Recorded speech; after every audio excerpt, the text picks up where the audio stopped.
This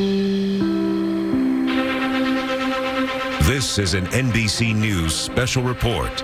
Here's Lester Holt.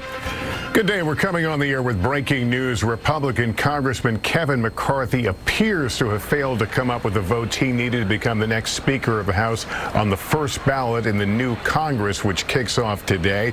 You see the members right now waiting for the final gavel to fall and the final tally. But again, it appears he doesn't have the votes in this first ballot. A small group of conservative Republicans have been vocally opposing his nomination. This moment is unlike anything we've seen in modern history. The last time a first vote failed was 100 years ago. This will start now a new process to decide who the next Speaker of the House will be. And to help understand where this goes, let's go to Ryan Nobles, our Capitol Hill correspondent. So what next? So this begins a process here on Capitol Hill, Lester, and that is when the members will regroup. They'll offer up a new round of nominations, and they'll start this process all over again. 434 members casting a ballot in a roll call vote to select the next Speaker of the House. And it is very likely that we will end up in a very similar situation to what we saw just a few minutes ago. Kevin McCarthy, in order to become the next Speaker of the House, has to collect 218 votes. That's a majority plus one. In this first round of ballots, he fell 19 votes short of that threshold.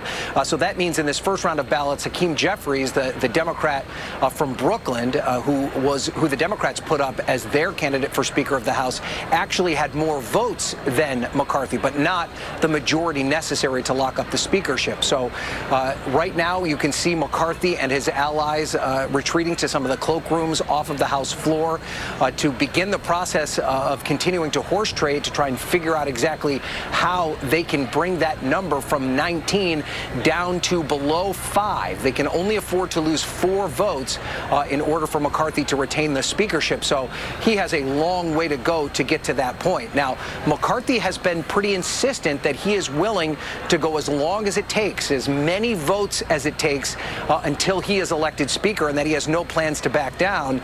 Now, that's what McCarthy hopes to do. Whether or not the other members of his Republican caucus are willing to go through that through an extended period of time is something that still remains to be seen. But at this point, Lester, there's not another consensus Republican candidate that could theoretically take McCarthy's place and get to that magic 218 number. So during this process, we're just going to have to wait and see how it all plays out here on the second ballot. Yeah, so Lester, Ryan, explain this. We have a new Congress, a new majority, Republican majority. What can get done absent a Speaker? Nothing is the short answer to that question, Lester.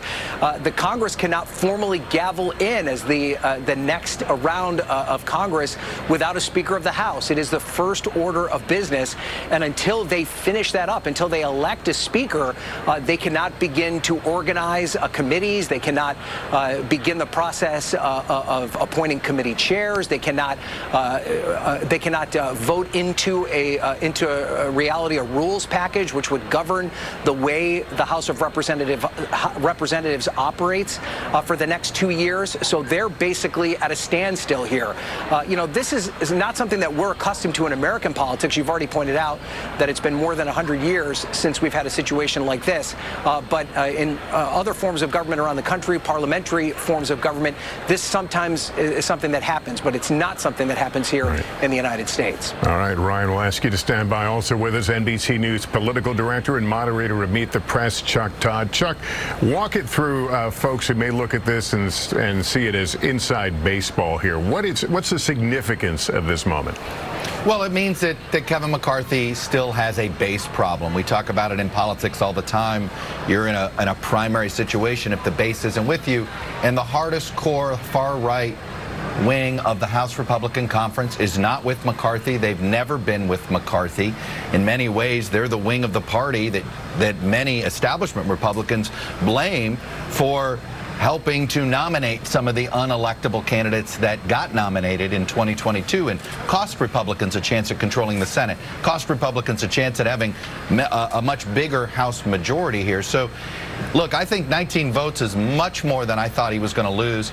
I think what you're going to see is, my guess is I think McCarthy gets the right to show he can't win a second time.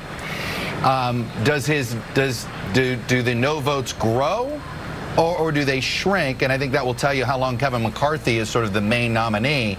And if they go through a second vote, which is, I think, very likely here soon, and McCarthy's number goes lower, then keep an eye on people like Steve Scalise, the current number 2 in the House, and Patrick McHenry, a Republican congressman from North Carolina, who could sort of be the Paul Ryan character here, the person who doesn't want the job, but who everybody would be okay with if he had it. All right, Chuck, thanks very much. That concludes our coverage for now. We'll continue to monitor this. Chuck will have more on Meet the Press at 4 Eastern on NBC News Now. We'll see you later.